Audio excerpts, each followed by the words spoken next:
Hi there, I'm Anselma. I found out my dad left $2 million to my sister in his will, and I got nothing. No explanation, no warning, just erased.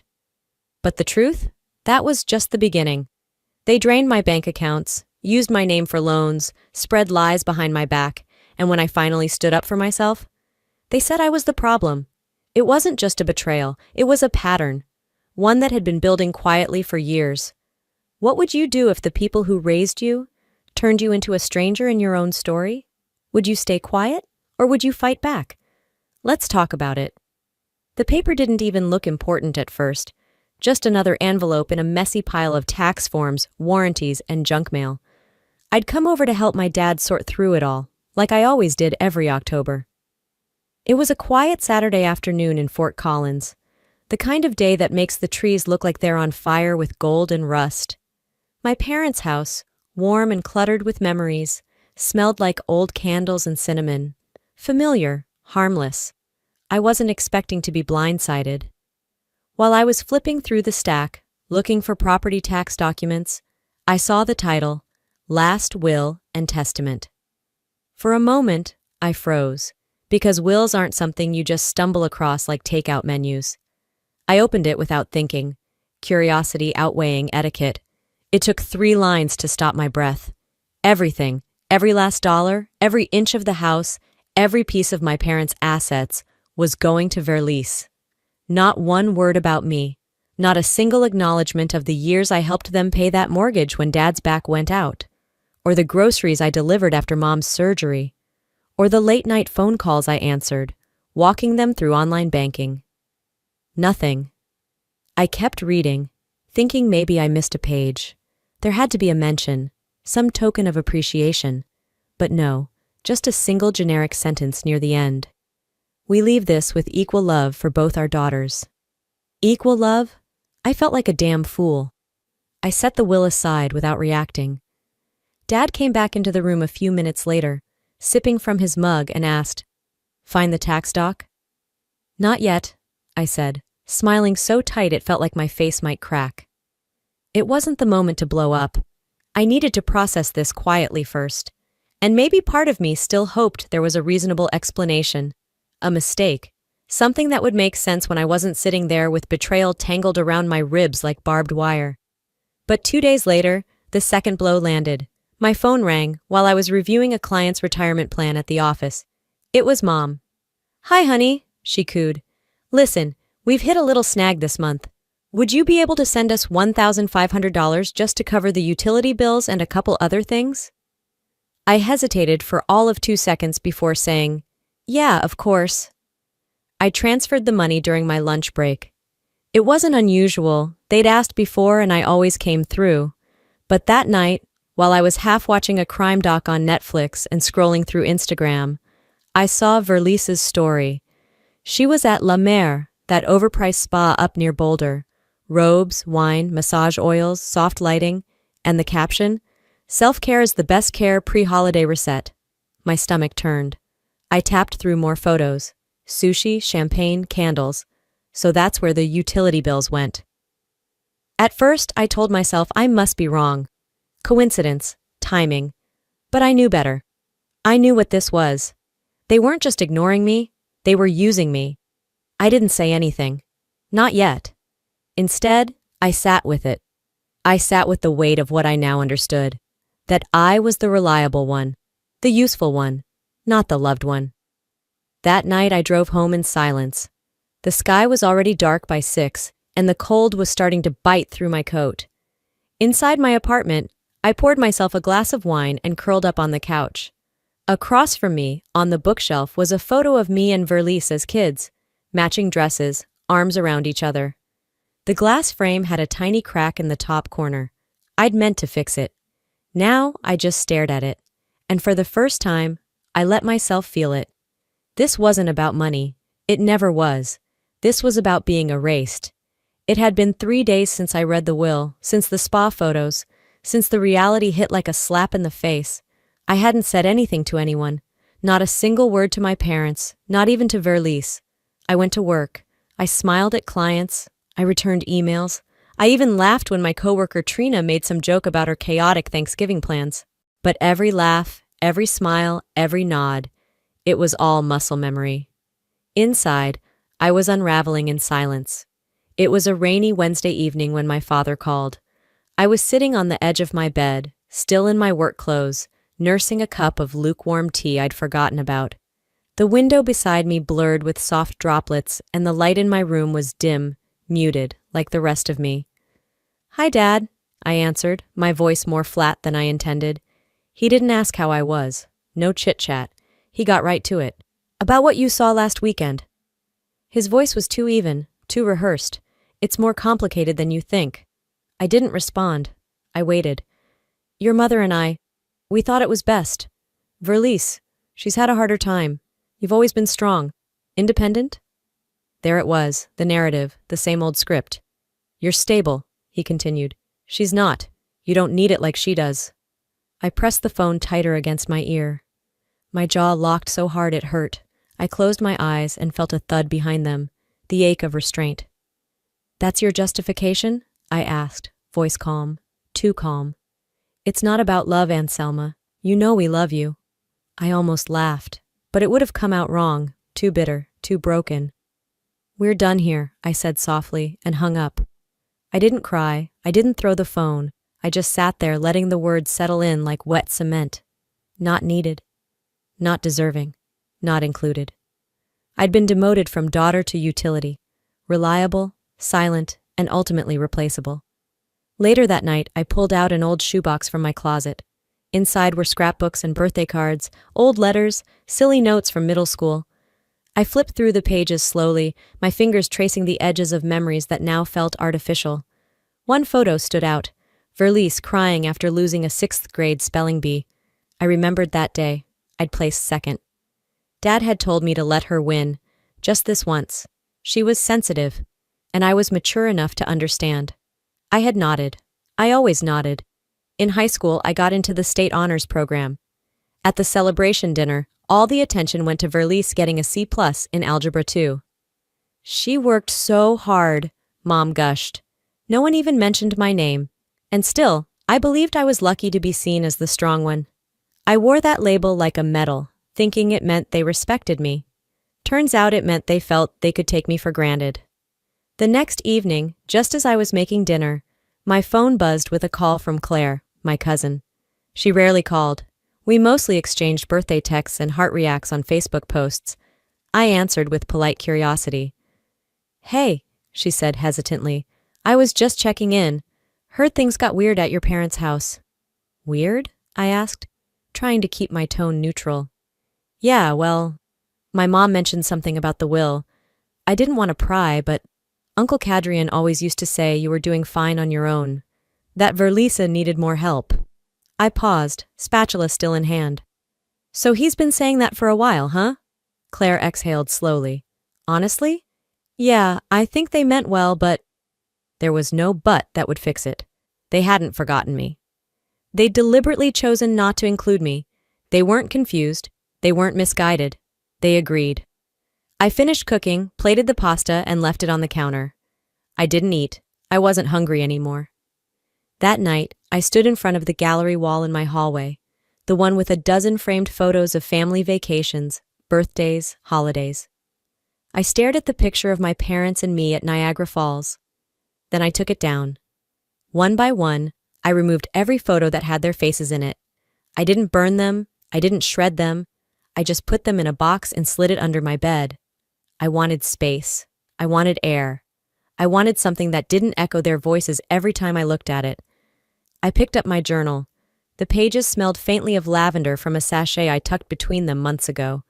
I opened to a clean page and wrote, "What do you call a family that never actually saw you?" A week passed, but nothing really changed. At least, not on the outside. I still went to work. I still replied to emails. I still smiled at the receptionist in the elevator. But I felt like a guest in my own body, like someone else had stepped into my skin and forgotten how to move around in it. It was a Sunday morning when I opened Instagram out of habit. I was sipping coffee by the window, watching the sun push through the clouds without warming anything, bright but cold, like a spotlight on something I didn't want to see. Verlice had posted a new photo. Throwback with my rock, my everything, dad goals. It was her and my father, arm in arm, both smiling in front of the lake near Estes Park. The colors had been filtered, softened, like some perfect Hallmark moment. But something felt off. It took me a second, and then I saw it. There was space behind Dad's shoulder, an awkward crop on the left side of the image. A strange floating edge of light that didn't belong. I knew that photo. I had it too. I pulled out my old backup drive and connected it to my laptop. The folder labeled Family Photos hadn't been touched in months. When I found the original file, I clicked it open. There I was, standing on the other side of Dad, smiling like I belonged. The original photo had 3 people. The one she posted had 2. They'd cut me out, not metaphorically, not emotionally, literally, cropped, removed, erased. I stared at the screen, hands frozen on the keyboard, coffee cooling beside me. For a long time, I didn't move. I just stared at the difference between truth and narrative. And then I laughed. A low, stunned laugh that didn't reach my chest. Later that day, I opened a different folder. Milestones. Graduation, promotions, birthdays. I scanned through the images, looking for patterns I'd never noticed before. And I saw them. Dozens of them.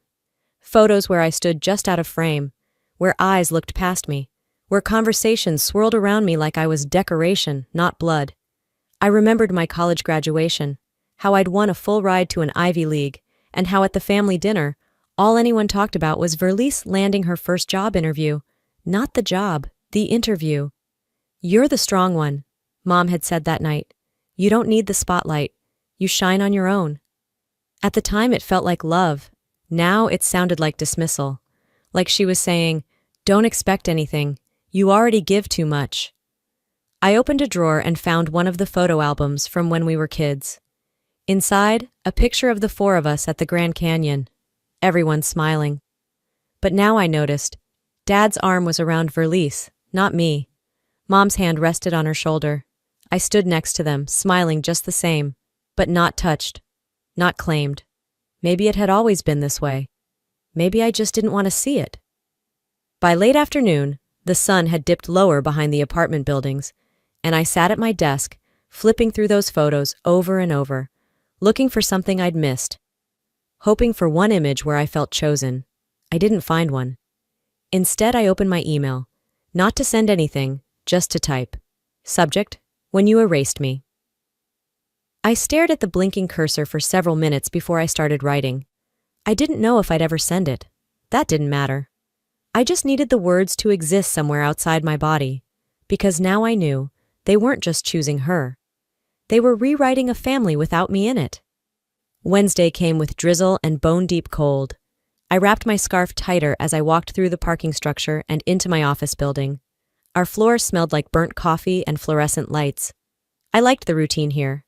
Numbers didn't play favorites, forecasts didn't pretend, spreadsheets didn't crop you out of memories. I was halfway through reviewing a client's portfolio, 2 monitors glowing in front of me, my attention zoned in, when the internal line rang. I rarely got calls on that one. I paused, pressed the speaker button. "Anselma?" It was Lainey at reception. Her voice trembled. "Your family's here. They say it's urgent." I sat still for a beat, the word family rattling in my ribs. "Did they say why?" I asked, already knowing the answer. "They wouldn't say, but they won't leave." My hand hovered over the mouse for a moment. Then I stood. "I'll come down." As I descended in the elevator, my reflection in the mirrored walls looked calm, unbothered. But inside, my stomach curled into knots. They weren't supposed to come here. This was my space, professional, clean, untouched by the mess I'd left in my personal life. The elevator doors opened to the lobby, and there they were. Dad, arms crossed, face tight with expectation. Mom in her familiar beige coat and faux sympathetic smile. And Verlice, of course. Perfect hair, perfect posture, eyes scanning the room like she was the guest of honor. They stood in a line, like some kind of intervention. I approached slowly. They turned in unison. "You can't ignore us forever," Dad said first, skipping any pretense of affection. Mom's voice was soft, like she was trying to soothe a wild animal. "Sweetheart, we just want to talk. Don't make this bigger than it is." I took a breath, steady but low. "You already made it bigger," I said, eyes locked on her. "When you decided I wasn't your daughter anymore." There was a flicker behind her eyes. Discomfort? Guilt? Hard to say. She adjusted her scarf and looked at Dad, who didn't flinch. "You're being dramatic," Verlies finally chimed in. "It's just a will. You act like it's some kind of betrayal." I laughed, sharp, humorless. "You don't get to rewrite the narrative just because you're comfortable in it." "I didn't ask for anything," she muttered. "No," I replied. "You just took it when it was offered." I turned and walked away, not giving them the drama they came for.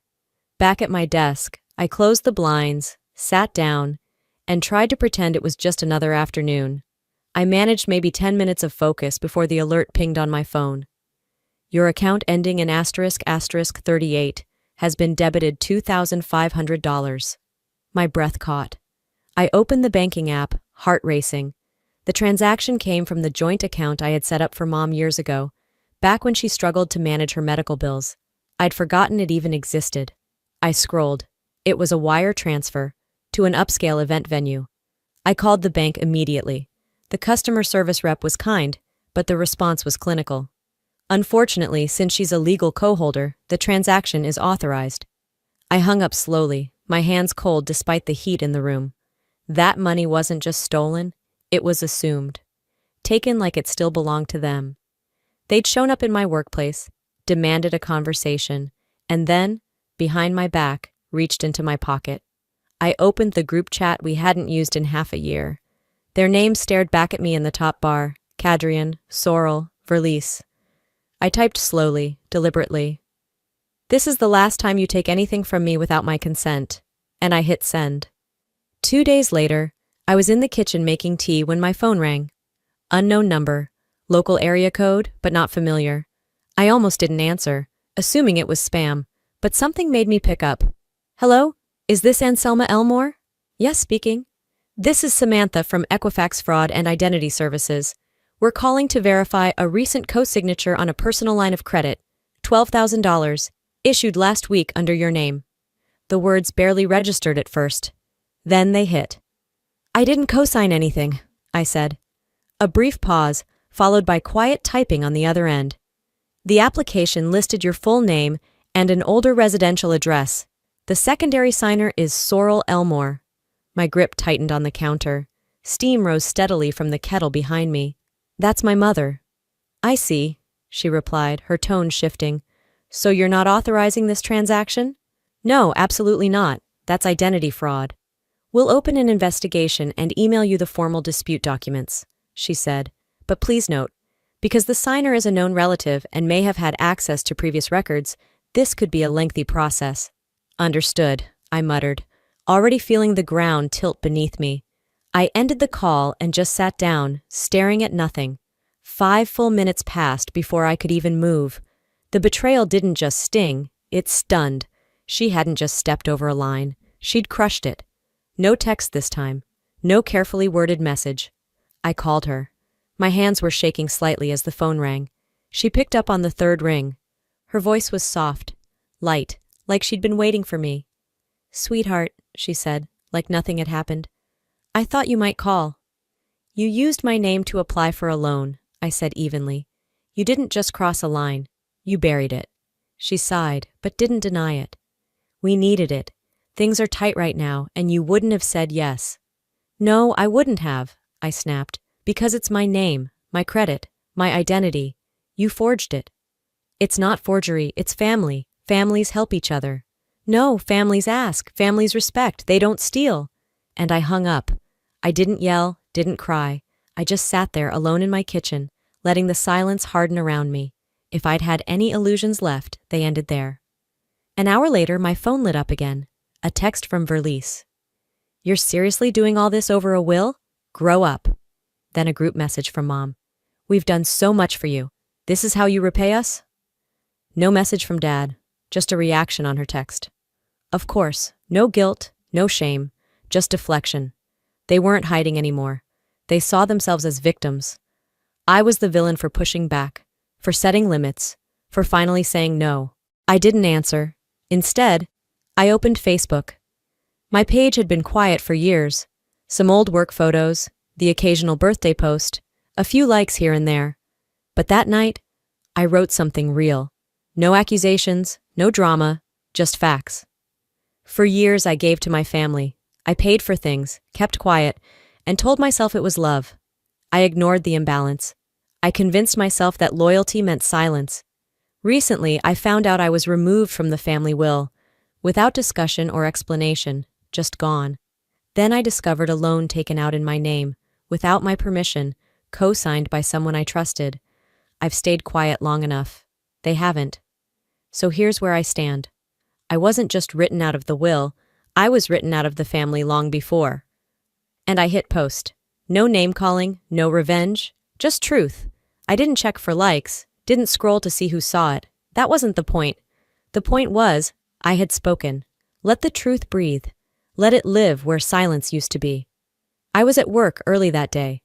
The coffee was burnt, my eyes were heavy, and for once my mind was quiet. Not peaceful, just suspended. I hadn't posted anything since the Facebook fallout. No response from Dad. Verlisa vanished. But the silence didn't feel like a break. It felt like pressure, like something was winding up behind the scenes. Around midday, an email popped into my inbox. Reception. You have a letter, hand-delivered, from the law offices of Henry and Clark, signed and sealed. I froze. My chest tightened. I left my desk and headed downstairs. Lainey handed me the envelope with a cautious look, the kind you give someone when you know it's bad but can't say so out loud. The letterhead told me everything.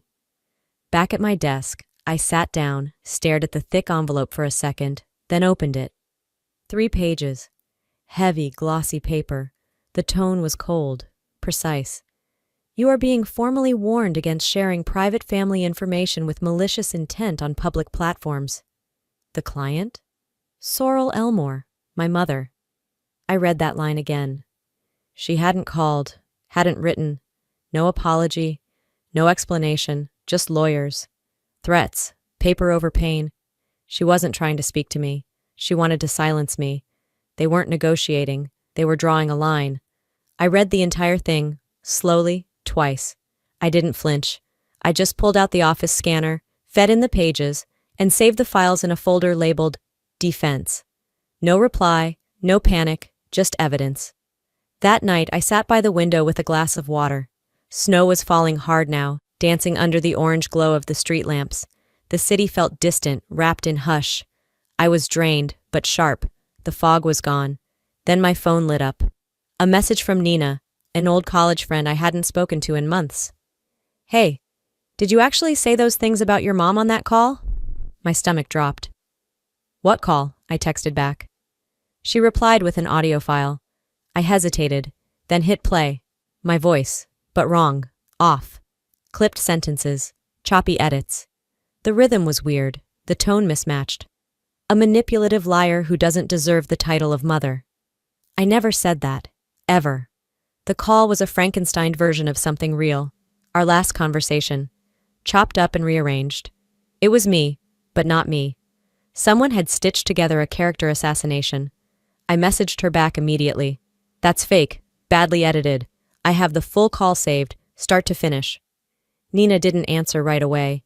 I could picture her staring at her phone, caught between what she heard and what she knew. That's what they were counting on. Doubt. Confusion.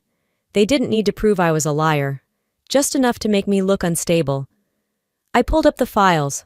Audio backups of everything. The full call with Mom. The one with Verlise. I had them all. Documented, date-stamped, saved for reasons just like this. In the quiet, I opened a new doc and started writing a timeline. From the will, to the account transfers, to the gaslighting, to this. Every twist, every threat, every trap. I added receipts, screenshots, dates. I opened folders, labeled everything, cross-referenced timestamps, built the scaffolding of a truth they didn't want seen. Outside, the snow had coated the fire escape, thick and undisturbed. They thought sending lawyers would scare me. They thought splicing my voice would break me. They were wrong. I wasn't going to panic. I wasn't going to yell into the void. I was going to build a case. They called me dangerous for telling the truth. Wait until they saw what I could do with proof. My apartment windows were fogged from the inside, blurred by the condensation that came from days of refusing to open them. The radiator hummed, but the chill had settled beneath my skin and into the soft tissue of my patience. It was the kind of cold that didn't just touch you, it stayed. I was stirring oatmeal mindlessly when I saw the notification pop up on my phone. A neighbor I barely knew had sent a screenshot. No caption, just the image. Fort Collins Family Circle public post. When a daughter turns on her own mother for a few dollars, shameful. My stomach didn't drop, it locked. The first comment? Mrs. Kenna, one of Mom's longtime church friends. She'd braided my hair for a bake sale when I was 9. I raised 3 girls. None of them would ever disrespect me like that. Prayers to Sorrel. And then, the one that should have surprised me, but still felt like a slap. Verlice. No matter what, I'll always choose love over greed. I froze mid-bite. The oatmeal turned cold in my bowl. It wasn't just the words that hit, it was what came after, or rather, what didn't.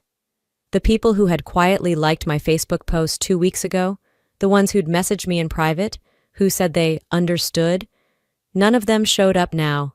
Not one public defense, not one counter-comment. Their silence buzzed louder than any insult. By afternoon, the group chat with the family had once again lit up. This time, it wasn't passive-aggressive. It was direct. From Dad, "If you really loved us, you'd stop airing our business. You're not being a daughter, you're being a problem."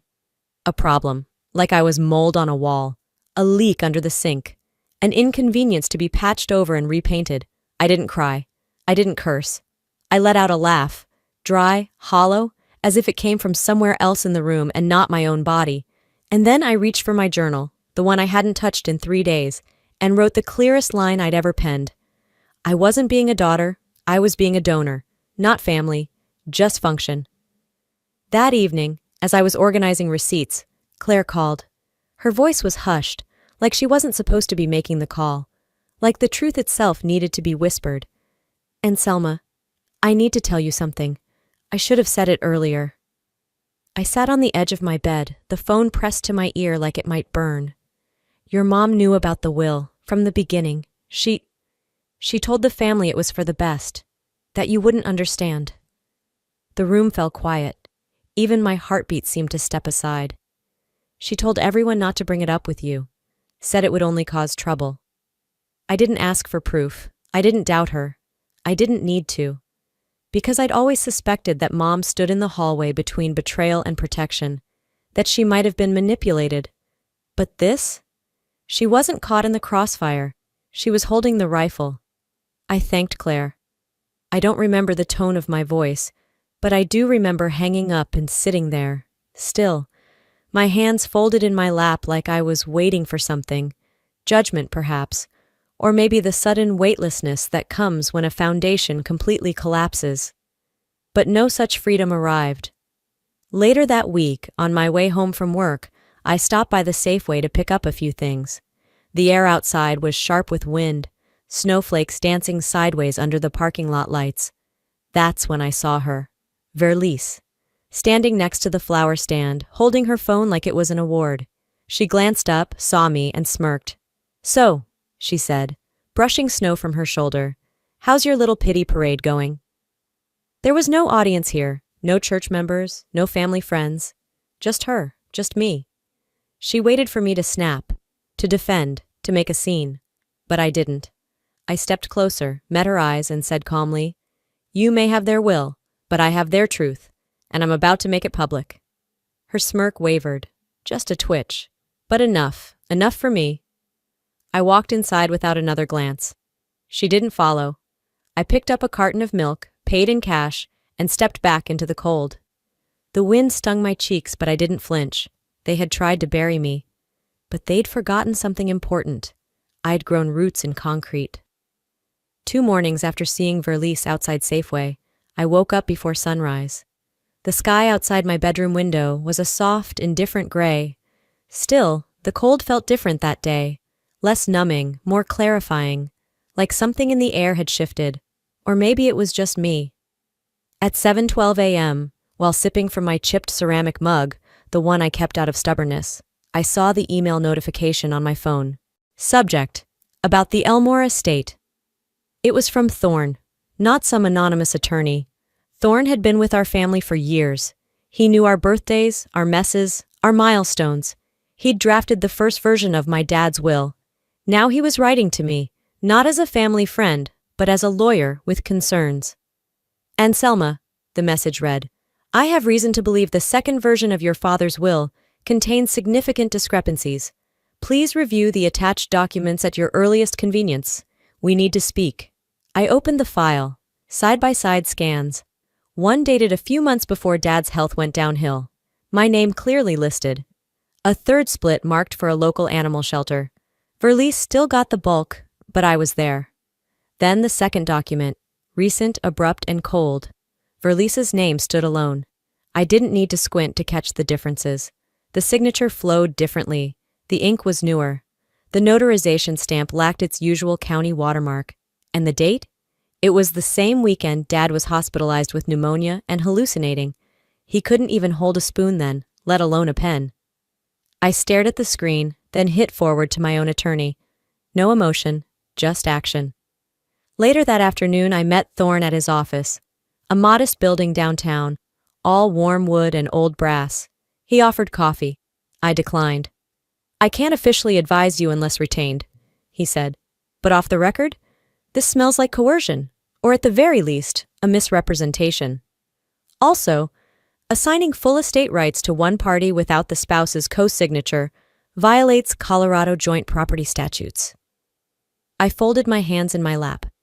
So what happens next? He hesitated. An inquiry has already been opened. Someone sent documents anonymously to the State Legal Review Board.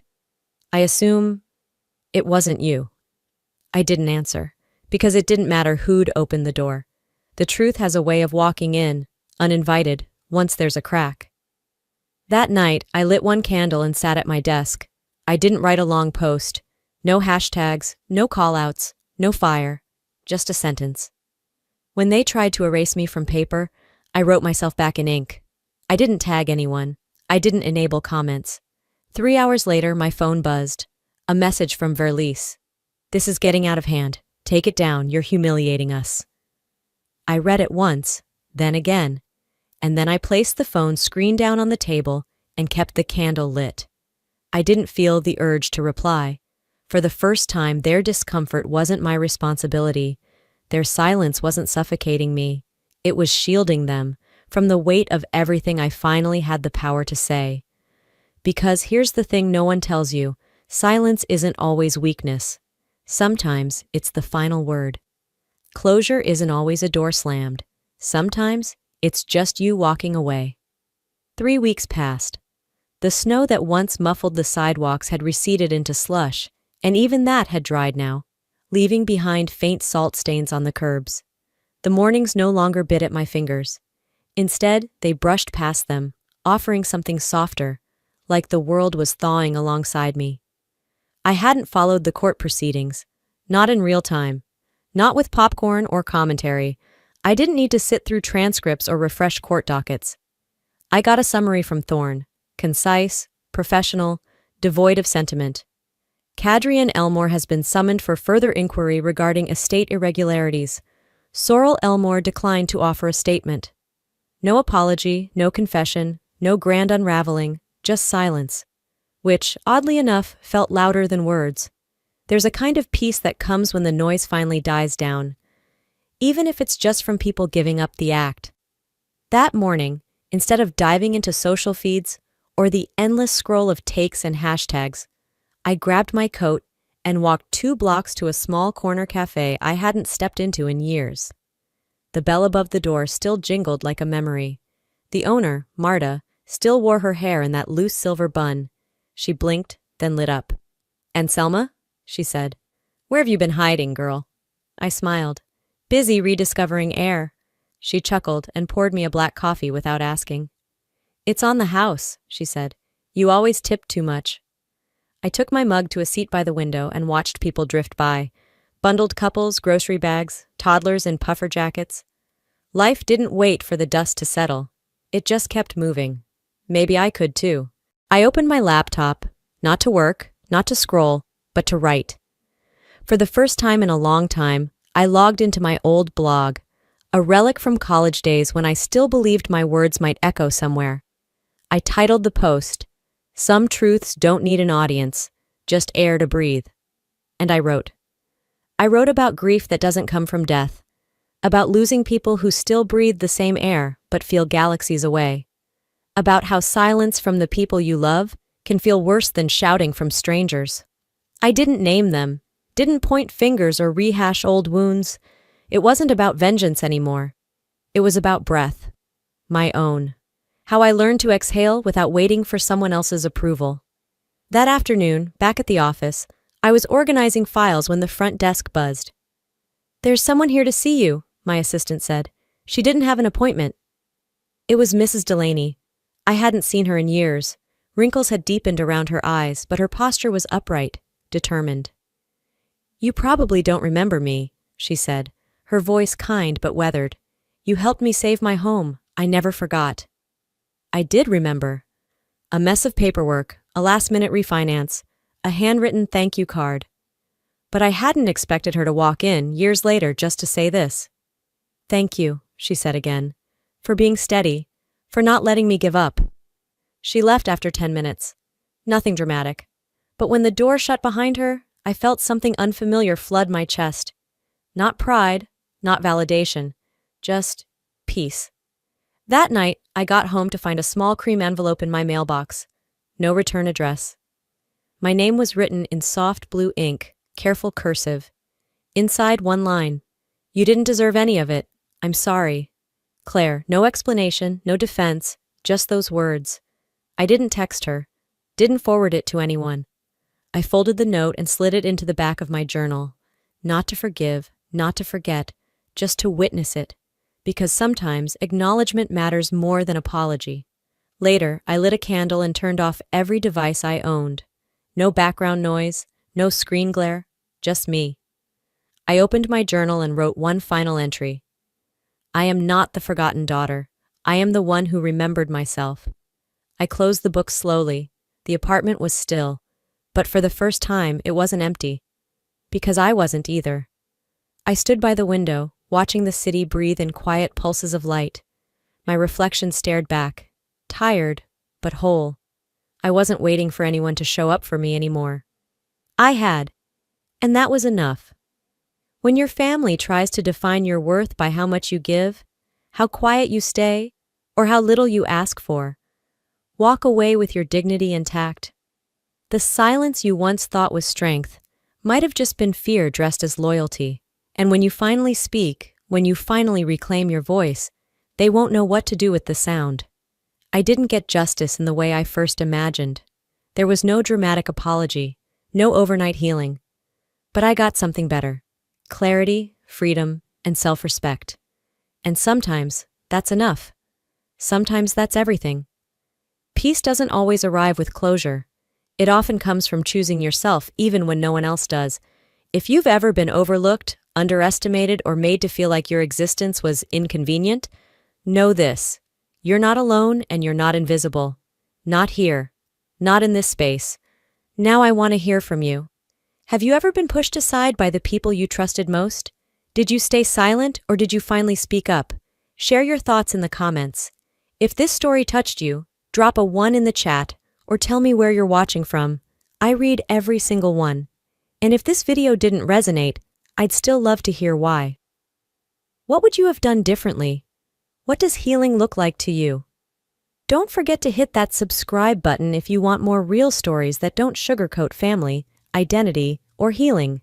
Your voice matters here, and so does your experience. I'll see you in the next one. Until then, remember, they can try to erase you, but they can't erase your truth. And one day, that truth will speak louder than their silence ever did.